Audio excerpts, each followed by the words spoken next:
મુખ્યમંત્રી શ્રી ભૂપેન્દ્રભાઈ પટેલના હસ્તે ₹633 કરોડના ખર્ચે નિર્મિત જૂથ પાણી પુરવઠા યોજનાઓનું કરાયું લોકાર્પણ। મુખ્યમંત્રી શ્રી ભૂપેન્દ્રભાઈ પટેલે આખોલ ખાતે યોજનાની ઝીણવટભરી માહિતી મેળવી પ્લાન્ટનું સ્થળ નિરીક્ષણ કર્યું।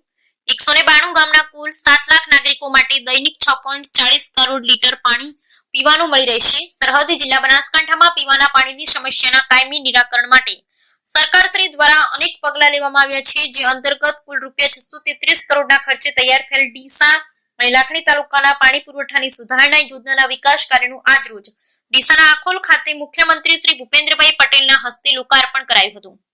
મુખ્યમંત્રી શ્રી ભૂપેન્દ્રભાઈ પટેલે સમગ્ર યોજનાની ઝીણવટભરી માહિતી મેળવી પ્લાન્ટનું નિરીક્ષણ કર્યું હતું।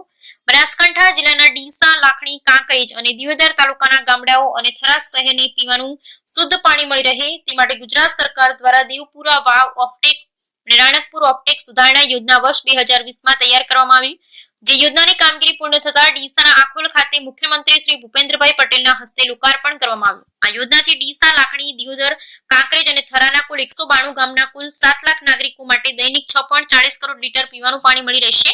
આ લોકાર્પણ પ્રસંગે પાણી પુરવઠા મંત્રી કુંવરજી બાવળિયા, સાંસદ શ્રી ભરતસિંહ ડાભી, રાજ્યસભા સાંસદ બાબુભાઈ દેસાઈ, ધારાસભ્ય પ્રવીણભાઈ વાળી સહિતના પદાધિકારી અધિકારીશ્રીઓ ઉપસ્થિત રહ્યા હતા।